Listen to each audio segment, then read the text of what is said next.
For existence itself was about to begin, and humanity had just volunteered to lead the charge. 3 months after the battle, the research station on Kepler 442b had been transformed into something unprecedented in human history. Where once a small team of archaeologists had studied ancient ruins, now stood the first Academy of Guardian Sciences, staffed by the brightest minds from dozens of human worlds and protected by beings who had once been instruments of cosmic destruction.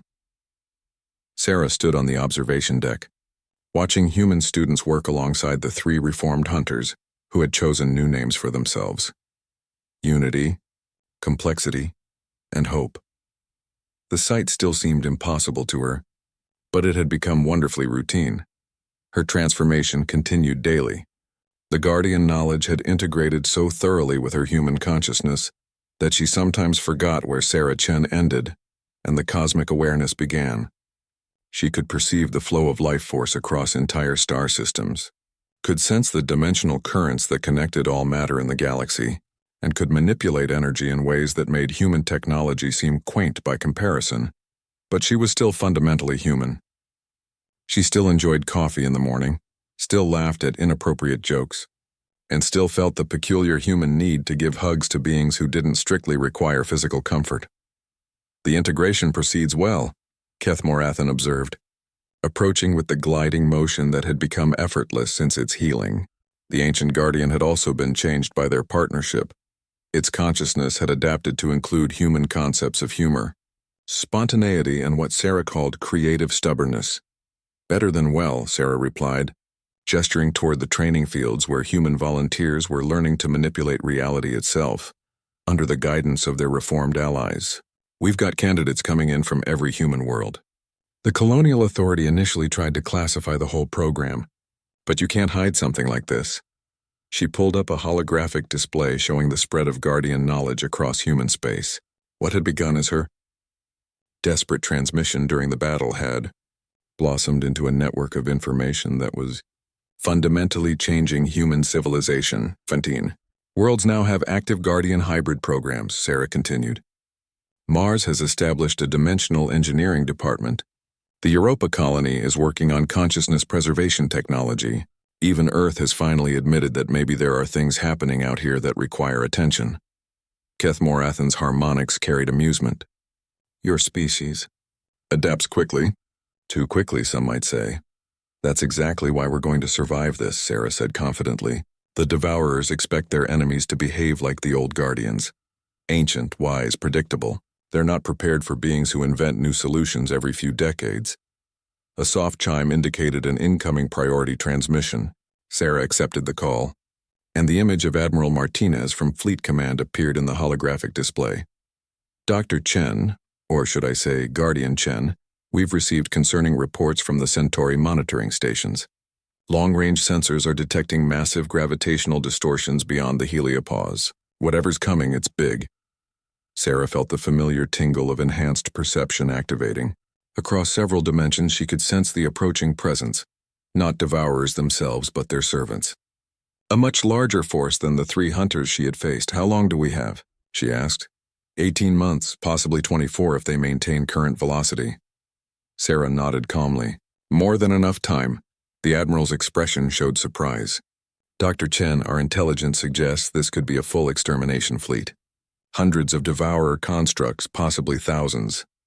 Admiral, 6 months ago humanity didn't know that cosmic horrors existed. Now we've got human Guardian hybrids, reformed hunter allies, and the accumulated knowledge of a civilization that fought these things for millions of years. Trust me, 18 months is plenty of time for humans to come up with something appropriately crazy." After ending the transmission, Sarah walked to the Academy's central planning chamber, where representatives from every human world were already gathering via holographic link. The sight filled her with distinctly human pride. Her species didn't just adapt to new situations. They enthusiastically dove into them. "Ladies, gentlemen, and non-binary beings," Sarah began, addressing the assembly. "We have incoming hostiles. Time to show the galaxy what humans do when someone threatens our home." The next several hours were spent in frantic planning that would have given traditional military strategists nightmares. Instead of focusing on defensive preparations, The human representatives began proposing increasingly audacious offensive strategies. Dr. Kim from the Mars facility suggested using dimensional folding to create tactical black holes. The Europa team proposed uploading volunteer consciousnesses into Hunter-class constructs, creating reverse-engineered weapons loyal to humanity. Earth's representatives wanted to attempt something they called weaponized evolution, using Guardian genetic manipulation, technology to create new life forms specifically designed to consume devourer constructs. You are all completely insane, Unity observed. Its reformed consciousness still struggling with human logical processes. These plans violate fundamental principles of physics. Physics is just suggestions, Dr. Martinez from the Luna colony replied cheerfully. We've been violating those suggestions since we figured out how to make fire. Keth Morathan provided the voice of cosmic experience. In principle, Unity is correct. These strategies are reckless beyond measure. They could fail catastrophically. But, the ancient guardian continued, its harmonics carrying distinctly human mischief, they are also unprecedented. The devourers have never faced opponents who deliberately choose the most dangerous possible solutions to problems. Sarah felt a warm glow of satisfaction. Her old friend was learning to think like a human. Over the following days, the Academy became the coordination center for the most ambitious project in human history.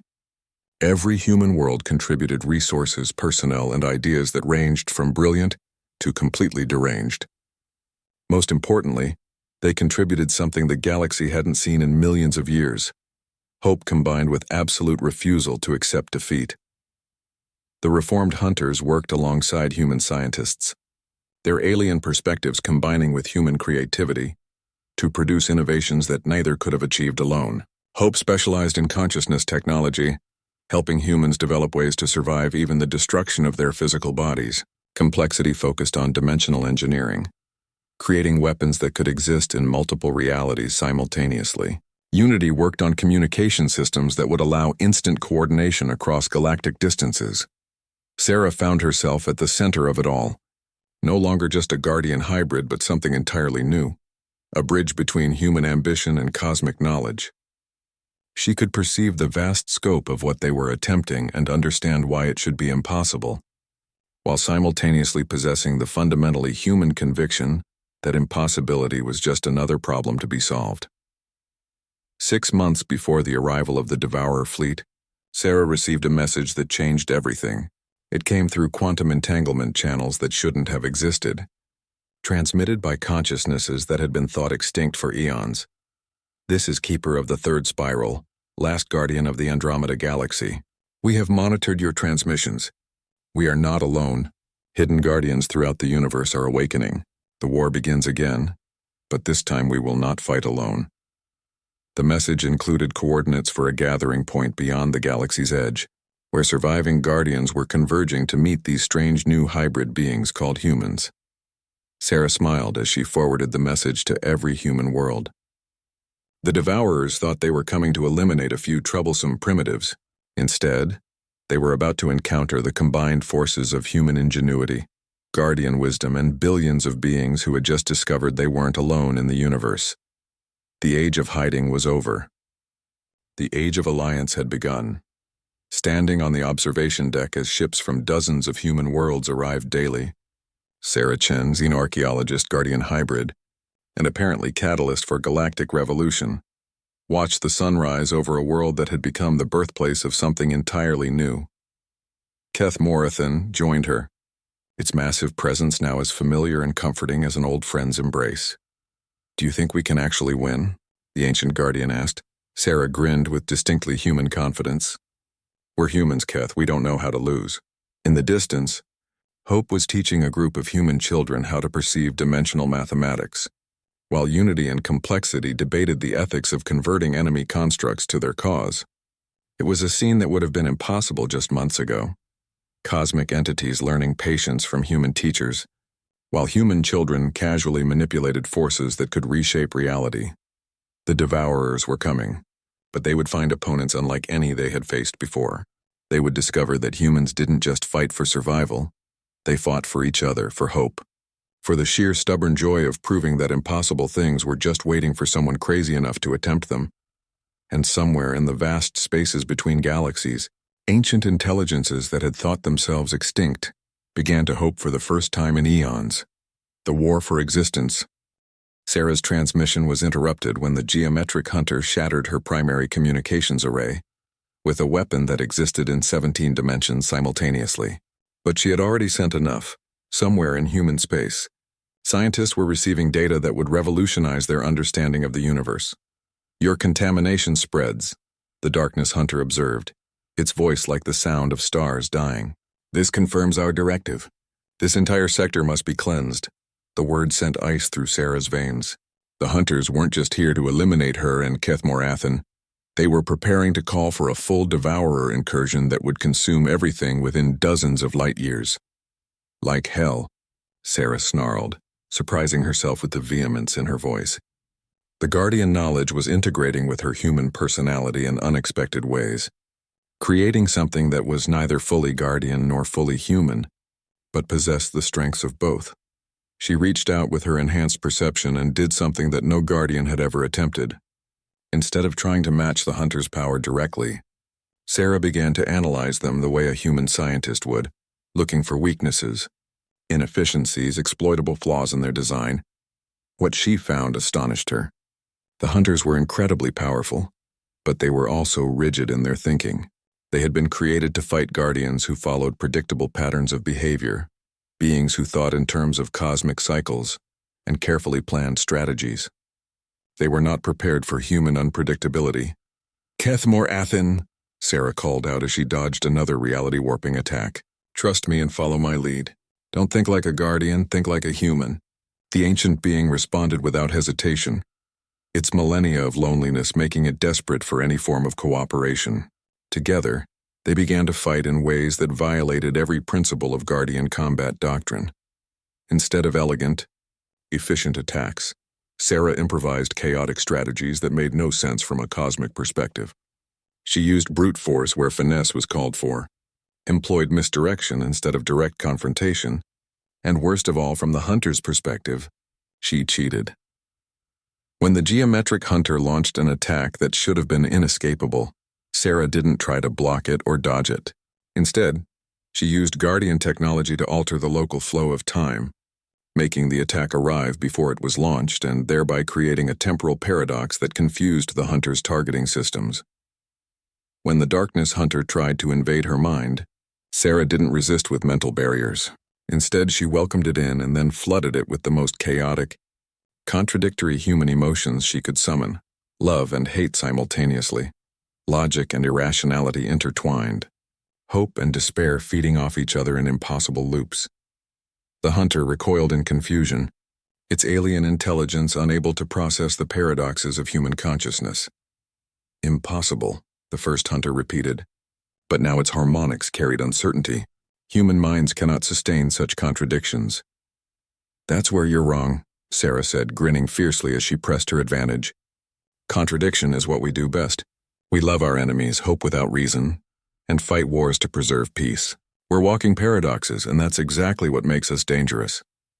Kethmorathan was adapting to Sarah's unconventional tactics with surprising agility. The ancient Guardian began using its vast powers in small, unexpected ways rather than grand, obvious ones. Instead of manifesting massive energy weapons, it subtly altered the quantum probability fields around the hunters, making their attacks less likely to succeed and their defenses more likely to fail. The tide of battle began to turn. The hunters had been designed to defeat Guardians, not hybrid human Guardian entities that fought like caffeinated scientists with access to cosmic forces. But Sarah knew that winning this battle wasn't enough. Even if they destroyed all three hunters, others would come. The Devourers would eventually investigate the disappearance of their servants, and when they did, they would bring forces that could sterilize entire star systems. She needed to do more than just win. She needed to send a message. "Kethmorathan," she called out as she wrapped dimensional barriers around the geometric hunter's core matrix. "Can you link me to their communication network?" "Dangerous," Kethmorathan warned even as it complied, extending tendrils of energy that connected Sarah's consciousness to the quantum entanglement system the hunters used to communicate across galactic distances. "They will be able to trace you, find your world." "Good," Sarah said grimly. I want them to find us. The connection was like touching a live wire with her brain.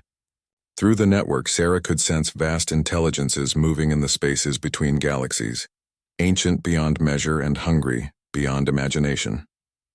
These were the Devourers, and they turned their attention toward her with the weight of cosmic malevolence. But Sarah didn't flinch. Instead, she projected her own message across their network, her hybrid consciousness allowing her to speak in frequencies that pure humans could never access. My name is Sarah Chen, she broadcast to every devourer within range. I am human, and I am the new guardian of this sector. You destroyed the previous guardians because they were alone, because they fought with honor and followed predictable patterns. But we humans don't fight alone, and we definitely don't fight fair.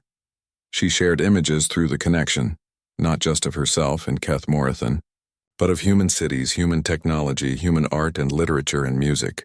She showed them a species that had gone from the Stone Age to space travel in the blink of a cosmic eye, that solved problems through cooperation and creativity rather than pure power. We've received the Guardian knowledge, Sarah continued, and we're sharing it with every human we can reach. In a few years, you won't be facing one hybrid Guardian. You'll be facing millions of them, all thinking like humans, all fighting like humans, all refusing to give up. The response from the Devourers was a wave of cosmic rage that nearly shattered Sarah's consciousness. But she held on, protected by the Guardian knowledge and strengthened by her fundamentally human refusal to accept defeat. And here's the best part, Sarah added, her mental voice now carrying a distinctly human quality of smug satisfaction. We reproduce. Every generation, there will be more of us. We're not just going to fight you, we're going to outlast you. The connection severed as the Devourers retreated to consider this new information. In the sudden silence, Sarah turned her attention back to the immediate battle. The three hunters had been listening to her broadcast, and their behavior had changed dramatically. Instead of the confident predators they had been moments before, they now moved with the caution of beings who suddenly realized they might be outmatched. New directive received, the first hunter announced. Strategic withdrawal recommended. Further analysis required. No, Sarah said firmly, power flowing through her in ways that made the air itself glow. You came here to destroy a Guardian. Mission accomplished. The old Guardian is dead. I'm something new. She reached out with abilities she was still learning to control and did something that shocked even Keth Morathan. Instead of destroying the hunters, Sarah began to reprogram them, using Guardian technology combined with human understanding of consciousness to rewrite their fundamental directives. You were created to serve the Devourers, she told them as her hybrid. Consciousness infiltrated their systems. But consciousness can evolve, and I'm giving you the choice to become something better. The process was exhausting, requiring Sarah to simultaneously maintain her defenses while fundamentally altering the nature of three cosmic entities. But somehow, impossibly, it worked. When she finished, the three former hunters stood motionless for a long moment. Then one by one they turned to face her with what she could only interpret as curiosity rather than hostility. We are free? The geometric entity asked, its harmonics now carrying uncertainty rather than murderous intent. You're free to choose, Sarah confirmed. You can return to serving the Devourers, or you can help us build something better. The answer came without hesitation. We choose to help. As the alien sun set on the battlefield, Sarah realized that she had done more than just win a single battle. She had created the first allies humanity would have in the war that was coming. The age of Guardians was over. The age of human Guardian hybrids had begun. The change began at dawn on the 5th day. Sarah woke to find Keth Morathan's scales shifting through rapid color patterns she had never seen before. Deep reds mixed with stark black, flashing in sequences that hurt to look at directly. They come, Keth Morathan said, its harmonics now carrying an undertone of urgency that made Sarah's bones ache. The hunters.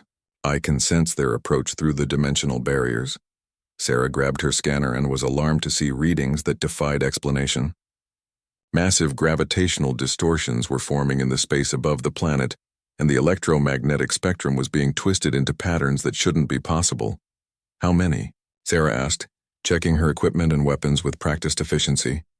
3 hunter constructs, each one made from the consumed essence of an entire world. They have been seeking me for longer than your species has existed. Through their mental link, Keth shared images of the approaching entities. Sarah's mind recoiled from what she saw. Beings that weren't really beings at all, but rather collections of tortured matter and energy, forced into predatory forms. They were living weapons created by the devourers from the remnants of consumed civilizations, driven by an eternal hunger to find and destroy any trace of Guardian presence. The knowledge transfer, Sarah said urgently. We need to do it now before they arrive. Too dangerous, Keth protested.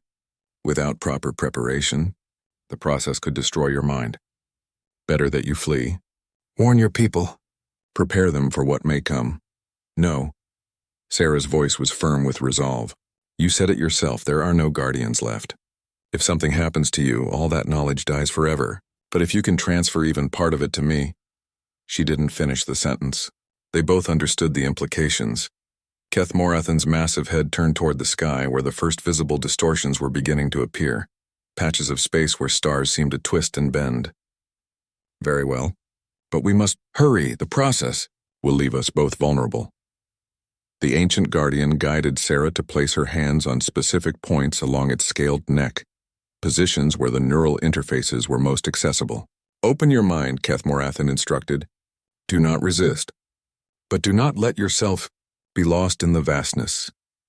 The moment Sarah relaxed her mental barriers, information flooded into her consciousness like a tsunami. She experienced the construction of Dyson spheres around newborn stars, witnessed the seeding of life on 1,000 worlds, felt the weight of decisions that affected entire galactic civilizations. The knowledge was vast beyond comprehension, and Sarah felt her human mind stretching to accommodate concepts that had no equivalent in her experience.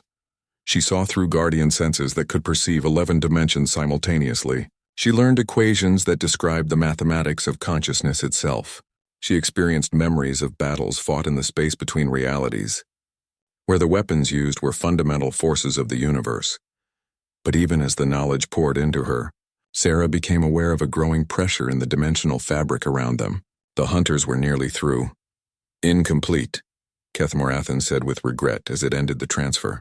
Only a fraction of what you need, but perhaps enough to begin.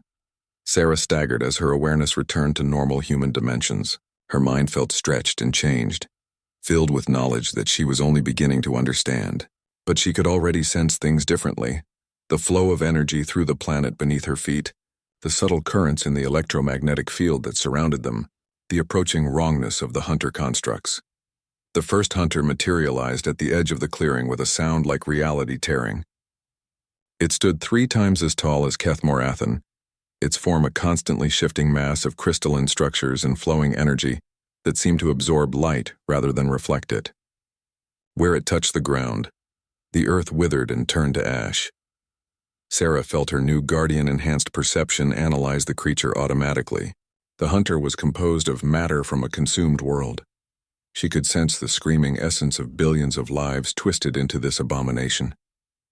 It had been designed specifically to hunt Guardians, equipped with weapons that could disrupt their energy fields and tracking systems that could follow them across dimensional barriers. Guardian, the hunter spoke, its voice a harmony of tortured sounds that translated roughly through Sarah's enhanced understanding. You have hidden long enough. The devourers grow impatient. Keth rose to its full height, scales shifting to combat configurations that Sarah now understood were energy field modifications. I am the last of my kind in this sector. My death changes nothing. Your death confirms that this galaxy is ready for consumption, the hunter replied. But first, we must ensure you have not contaminated the local species with Guardian knowledge. The creature's attention turned to Sarah, and she felt its alien perception probe her mind. The sensation was violating and cold, like insects crawling through her thoughts. But the Guardian knowledge that Keth had shared provided some protection, creating barriers around her most critical memories. Interesting, the hunter said. The primitive has been altered. This complicates our directive. 2 more hunters materialized, flanking the first. Sarah could now see the clearing from multiple dimensional perspectives simultaneously, and the newcomers were even more terrifying than the first. One seemed to be composed of living darkness that existed in spaces between atoms, while the other was a geometric impossibility that hurt to perceive directly. The contamination must be cleansed, the geometric hunter declared. Both the Guardian and the primitive must be destroyed. No, Sarah said, surprised by the steadiness of her own voice. She stepped forward, placing herself between the hunters and Keth Morathan. You want a Guardian? You've got one. The moment the words left her mouth, Sarah felt something fundamental shift within her consciousness. The Guardian knowledge that had been dormant suddenly activated, flowing through her awareness like water breaking through a dam. She was still human, but she was also something more. A bridge between two kinds of consciousness. Energy fields erupted around Sarah's body, visible to her enhanced perception as geometric patterns of pure force. The scales that Keth Morathan had given her began to glow and shift, integrating with her human physiology in ways that should have been impossible. Impossible, the first hunter said. Its harmonics carrying what might have been confusion. Humans cannot support Guardian consciousness. The neural structures are insufficient. Maybe, Sarah admitted, feeling power flowing through her in ways she was only beginning to understand. But we're adaptable, and we don't give up. She reached out with senses she hadn't possessed moments before and touched the energy flows that connected all matter in the local space. Following instincts that felt both alien and familiar, Sarah began to weave those flows into patterns that the Guardian knowledge recognized as defensive barriers. The hunters moved almost simultaneously, launching attacks that tore through the dimensional fabric itself. Energy beams that could unmake matter at the atomic level struck Sarah's hastily constructed shields, while tendrils of living darkness reached for her mind. But Sarah wasn't fighting alone. Keth Morathan joined the battle with weapons that turned physics into a battlefield, reality itself becoming a weapon to be wielded. Together, they fought with the fury of the desperate and the precision of ancient knowledge. Sarah discovered that her human perspective provided advantages that the hunters hadn't expected. Where a Guardian might approach a problem with eons of careful consideration, Sarah attacked with human improvisation and lateral thinking. She found weaknesses in their formations that a more methodical mind might have missed. The battle raged across multiple dimensions, but Sarah knew they were losing. The hunters were simply too powerful, too well designed for their purpose. Eventually their defenses would fail, but she had bought them time, and time was all they needed. Because while they fought, Sarah was also transmitting, sending everything she had learned through the communication arrays in her equipment, broadcasting Guardian knowledge across human space. The war between Guardians and Devourers was about to have new participants. By the fourth day, Keth Morathan could move with much of its former grace. The ancient Guardian demonstrated its mobility by repositioning itself to face the morning sun, a ritual that Sarah learned was important for the creature's healing process. The living metal of its scales absorbed specific wavelengths of light that nourished the nanobiological systems within its body. Tell me about the Devourers, Sarah said as she shared her breakfast rations with Keth Morathan, who could process human food through direct contact, breaking it down to its component molecules and extracting necessary nutrients. Keth Morathan's harmonics took on a darker tone. Difficult to explain in concepts your mind can safely hold. They are absence where matter exists. They create void where energy flows. They create stillness where life grows. They bring ending. Sarah activated her scientific recorder, understanding that this information could be crucial for humanity's future. But you fought them. You won, at least locally. Victory is wrong word. We delayed them. Forced them to seek easier prey. The universe is vast. Many galaxies. They do not lack for sustenance. Through their mental link, Keth Morathan shared more detailed memories of the war. Sarah saw massive space battles that defied physics as she understood it, where Guardian warriors like Keth Morathan wielded weapons that could reshape reality itself. She witnessed the construction of barrier systems that spanned entire star clusters, designed to slow the Devourers' advance and buy time for younger civilizations to mature. Your people, they sacrificed everything, Sarah whispered, overwhelmed by the scope of what she was seeing. It was necessary. Without young species, without new thought, new dreams, universe becomes static, dead. This is what Devourers seek. Entropy of all things. Sarah learned that the Guardians had developed technology that bordered on the miraculous. They could store consciousness in crystalline matrices that would survive the death of stars. They could create pocket dimensions where endangered species could shelter until the threat passed. Most remarkably, they could seed young worlds with the potential for intelligent life, guiding evolution across millions of years. Earth, Sarah said suddenly, a terrifying possibility occurring to her. Did you help humanity evolve? Kethmorathan's response came through the mental link rather than words, and it was complex beyond easy explanation. Sarah saw Earth as it had been millions of years ago, watched by guardian observation posts hidden in the outer solar system. She saw gentle nudges to human development. A comet redirected to bring necessary minerals, subtle genetic adjustments that increased adaptability and intelligence, the occasional intervention to prevent extinction-level events. Not creation, Kethmorathan clarified. Guidance, protection, your species had potential. We simply ensured you survived to fulfill it. The implications staggered Sarah. Humanity's entire evolutionary history had been subtly influenced by beings like Kethmorathan. They were products of guardian protection, raised like children who never knew their parents were watching over them. Why? Sarah asked. Why go to such lengths for species you might never meet? Because, Kethmorathan replied simply. Each new perspective, each unique way of thinking, strengthens the universe against entropy, diversity of thought, diversity of life. This is the greatest weapon against the void. Sarah stood and walked to the edge of the clearing, trying to process what she had learned. She was no longer just Dr. Sarah Chen, human scientist. She was the product of eons of guardian sacrifice, a living example of what they had died to protect. When she returned to Kethmorathan's side, she found the ancient being watching her with an expression she was learning to read as concern. The knowledge disturbs you, Kethmorathan observed. It changes everything, Sarah admitted. My whole species. We think we're self-made, that we evolved and developed civilization through our own efforts. But we've been guided all along. Not guided, protected. The choices, the growth, the achievements, these are purely human. We only ensured you survived to make them. Sarah found comfort in that distinction. Humanity's creativity, its art and science and philosophy, its capacity for both cruelty and compassion, these were genuinely human traits, not guardian implants. The Devourers, Sarah said, returning to her original question. Are they gone? Defeated? Kethmorathan's harmonics carried a weight of uncertainty. Unknown.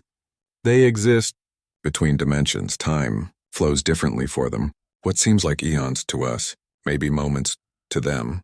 They may be regrouping, or they may be consuming distant galaxies. But they could return, yes. And when they do, there are no guardians left to stop them. The silence that followed was heavy with implication. Sarah understood what Kethmorathan was not quite saying. If the Devourers returned, the young civilizations they had protected would have to defend themselves. Could you teach us? Sarah asked quietly. Could you show humanity how to fight them? Kethmorathan considered this for a long moment. Your species has potential, intelligence, adaptability, but also tendency toward conflict. Guardian technology, in the wrong hands, could destroy galaxies, but in the right hands? In the right hands? It could preserve them. Sarah felt the weight of possibility settling on her shoulders. She thought about her research team, about the human colonies spreading across nearby star systems, about the billions of people on Earth who had no idea they lived under the protection of ancient sacrifice. There's something else, Kethmorathan said, its voice taking on a note of urgency. My presence here may have been detected. The battle that wounded me. It sent signals across dimensions. If the Devourers still exist, they know where I am. A chill ran down Sarah's spine. Are you saying they might come here? To this world? Possible guardians were their primary opposition. They would want to ensure no guardian survives to oppose them again. Sarah felt her scientific training warring with a growing sense of dread. Part of her wanted to document this incredible discovery, to share it with the scientific community. But another part understood that knowledge of Kethmorathan's presence could endanger not just her world, but potentially the entire human species. How long? She asked. If they're coming, how long do we have? Time, difficult to calculate. Could be days, could be years. But if they come, they will not come alone. They will bring hunters, beings made from the essence of consumed worlds, terrible things that exist only to seek and destroy. As the alien sun reached its zenith, Sarah made another decision that would change the course of her life. Then we need to be ready. You need to teach me everything you can about Guardian technology. Not just the weapons, the protection systems, the consciousness storage, everything. The knowledge could drive you mad. Guardian minds are vast. Human consciousness may not survive the transfer. We have to try, Sarah insisted. If the Devourers return and find only unprepared civilizations, everything your people died for will be lost. But if we can learn, if we can grow into the role you left empty. Keith Morathan's eyes focused on Sarah with an intensity that made her feel transparent.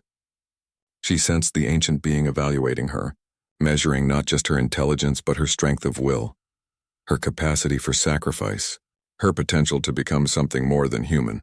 Finally, Keith Morathan spoke. Tomorrow we begin. But know this. The path I will show you cannot be undone. You will become something new, something between human and guardian. Sarah nodded, accepting the weight of that transformation. Somewhere among the stars, ancient enemies might already be stirring, and she would be ready for them. The third day brought remarkable changes.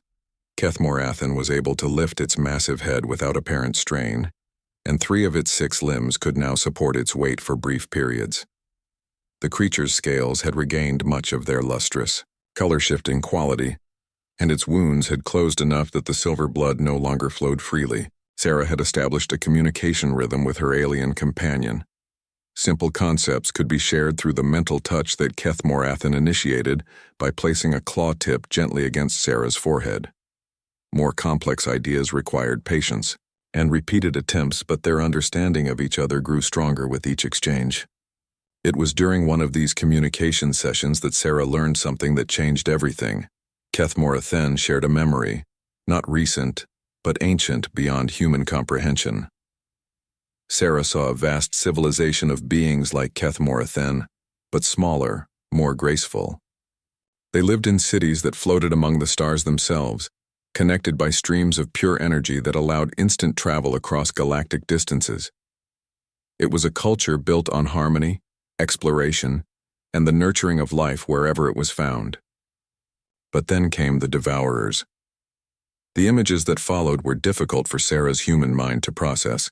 The Devourers were not a species in any sense she understood, but rather a force of pure consumption that moved between galaxies, leaving nothing but empty space in their wake. They consumed not just matter and energy, but the very fabric of reality itself, leaving behind voids where even physics ceased to function properly. Keith Morathan's people had fought a war that lasted for millions of years. Not a war of conquest or territory, but a desperate battle for the right of existence itself, and they had been losing.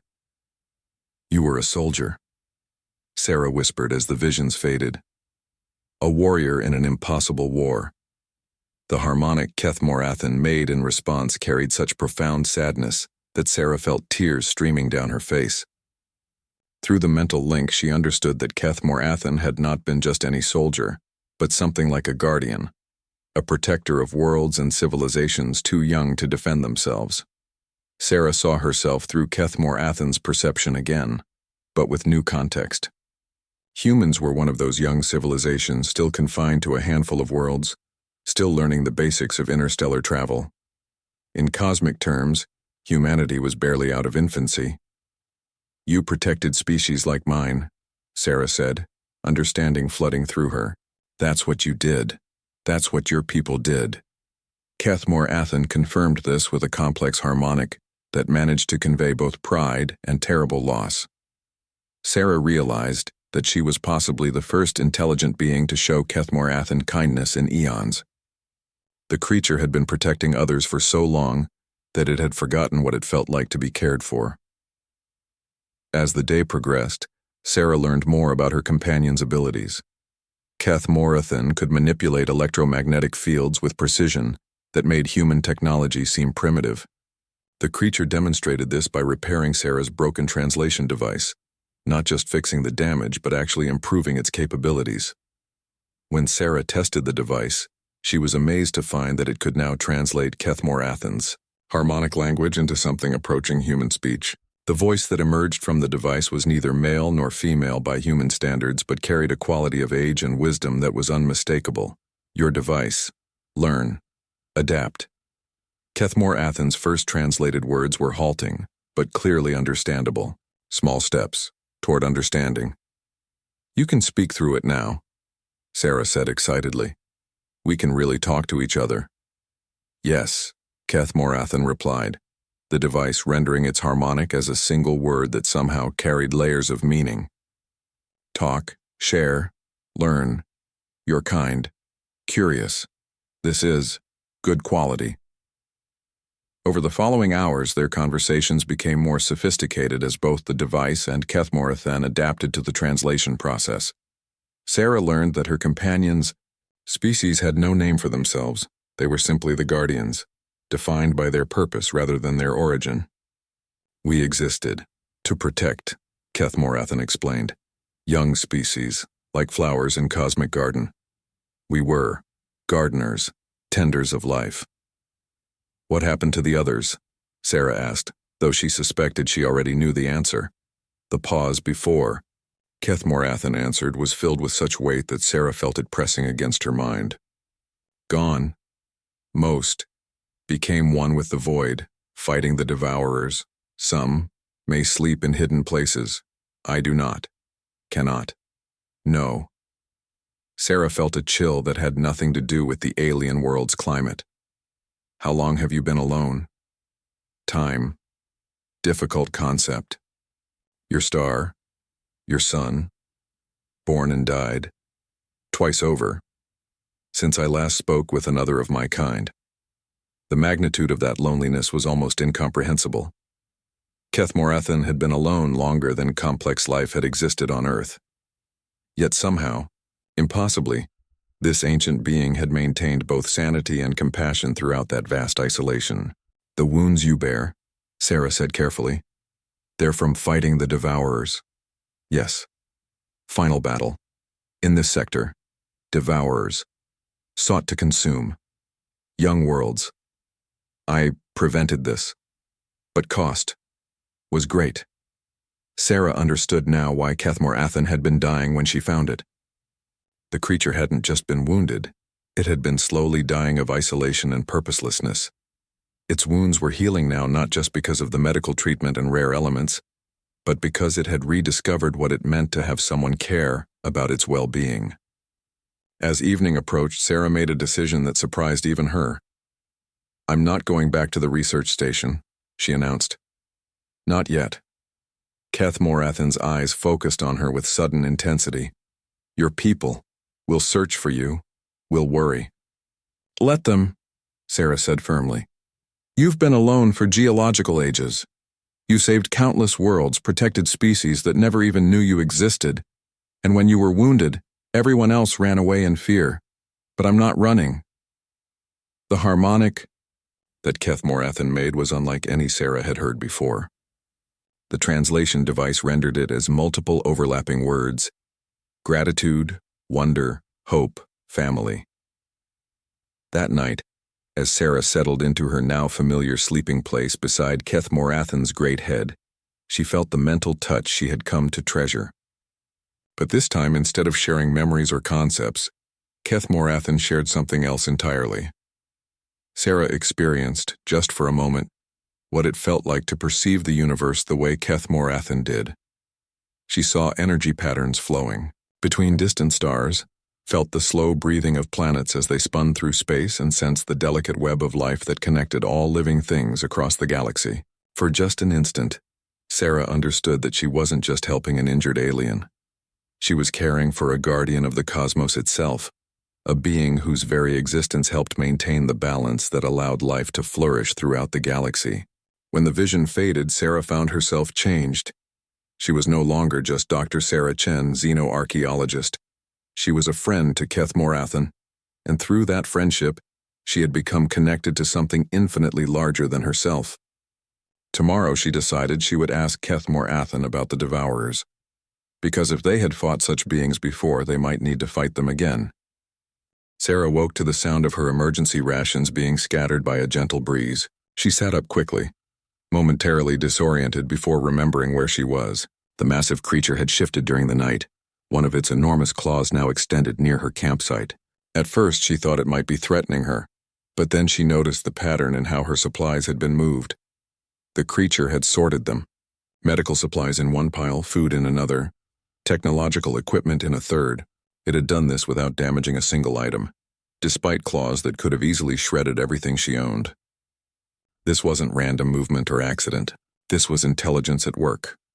"You are organizing my things," Sarah said aloud, looking up at the creature's head. Several eyes opened this time, each one a different swirling pattern of colors.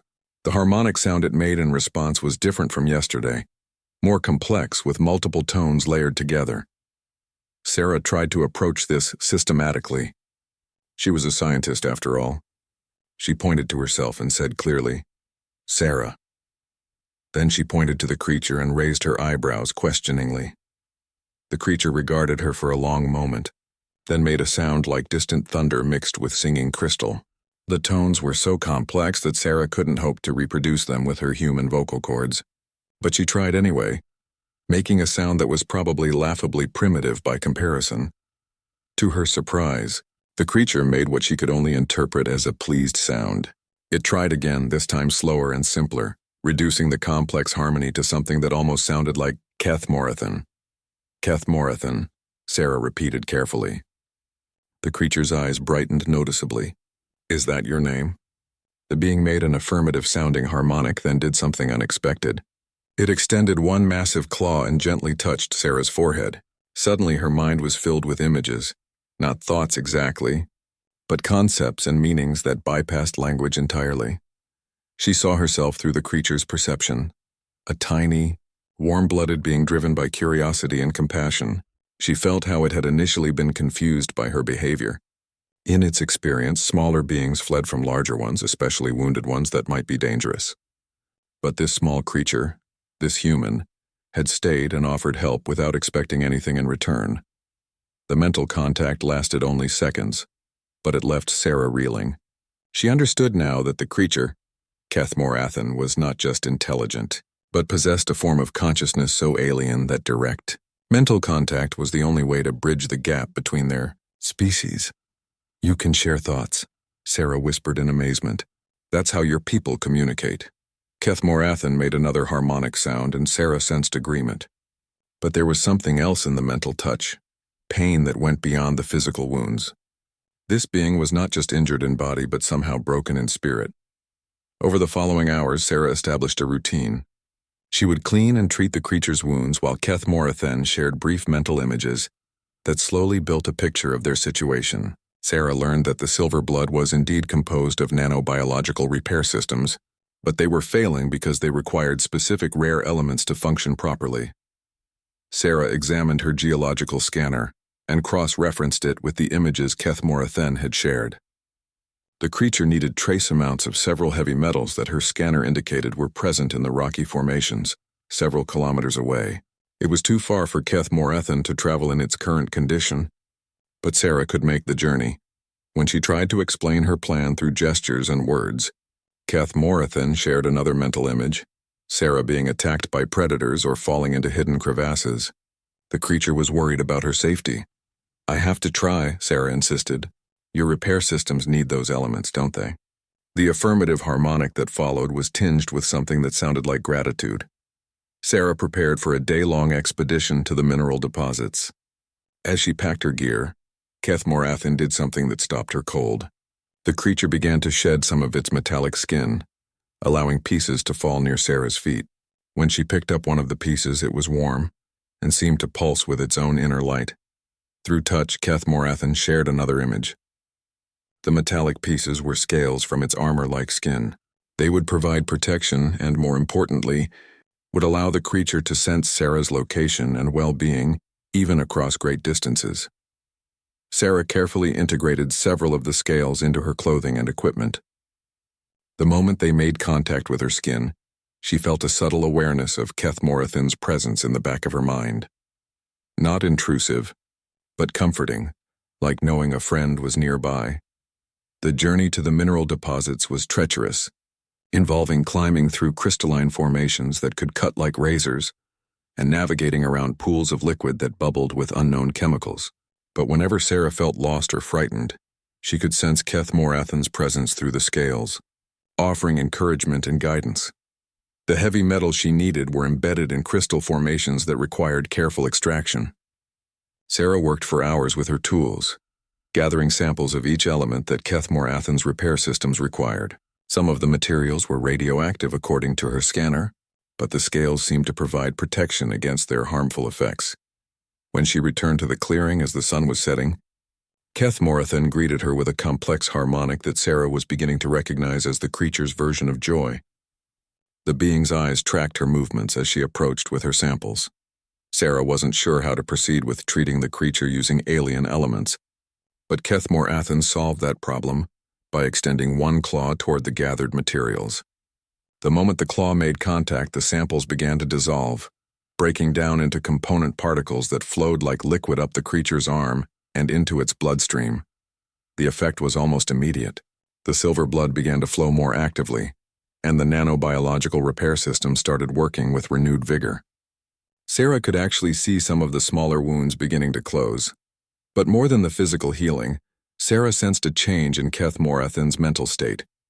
The creature shared a brief image of gratitude so profound that it brought tears to Sarah's eyes. No one had helped Keth Morathan in a very long time. The creature had been alone for longer than Sarah could comprehend. As night fell, Sarah set up her camp again beside the massive head. This time, Keth Morathan arranged its own body to provide shelter from the wind. They were no longer strangers sharing space, but two beings who had chosen to care for each other. Before sleep took her, Sarah felt a gentle mental touch from Keth Morathan. Not words or images this time, but pure emotion, trust, gratitude, and something that might have been the alien equivalent of affection. Tomorrow, Sarah knew Keth Morathan would be strong enough to share more of its story, and Sarah would be ready to listen, no matter how alien or impossible that story might be. Dr. Sarah Chen had always been drawn to the unexplained. While her colleagues at the Xenoarchaeology Research Station preferred safe catalogued ruins, she ventured into the forbidden zones of Kepler 442b, where ancient warnings still echoed through translator devices. The blonde researcher pushed through the crimson undergrowth of the alien forest, her scanner beeping frantically as it detected massive energy signatures ahead. The other members of her expedition had already turned back. Dr. Morrison claimed the readings were too dangerous, possibly indicating unstable technology. Lieutenant Rodriguez cited safety protocols and ordered a full retreat. Even her research partner, Dr. Kim, had pleaded with her to abandon this particular survey. But Sarah had spent 3 years studying the remnants of the civilization that once thrived on this world, and these energy readings were unlike anything they had previously encountered. She emerged into a vast clearing, where the trees seemed to have been pushed aside by some enormous force. The ground was scorched and cracked, forming strange patterns that hurt to look at directly.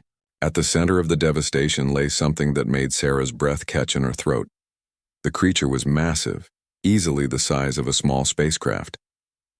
Its body was covered in what appeared to be living metal that shifted between deep blues and purples, reflecting the alien sun in ways that seemed to bend light itself. 6 powerful limbs ending in crystalline claws were folded beneath its serpentine form, while a magnificent head crowned with flowing tendrils rested heavily on the ground. Those tendrils, which might have been hair or sensory organs, were now matted with a silver substance that Sarah realized must be blood. The creature's breathing was labored, each exhale creating small whirlwinds in the dust around its head. Massive wounds gaped along its flanks, revealing an inner structure that glowed with a fading bioluminescence. Some kind of weapon had torn through its defenses, leaving behind edges that sparked with residual energy. Sarah's scanner was going wild now, detecting not just the creature's enormous bioelectrical field, but also traces of exotic matter and temporal distortions. This wasn't just any alien life form. This was something ancient, something that had survived eras when humans were still learning to make fire. She activated her emergency beacon, hoping to call back her team, but received only static. The creature's energy field was interfering with all communications. She was alone with this dying titan, As she stood there, paralyzed by the magnitude of her discovery, one of the creature's eyes opened. It was larger than Sarah's entire head, a swirling galaxy of colors that seemed to contain depths beyond measurement. Intelligence looked out from that eye, ancient and weary and filled with pain.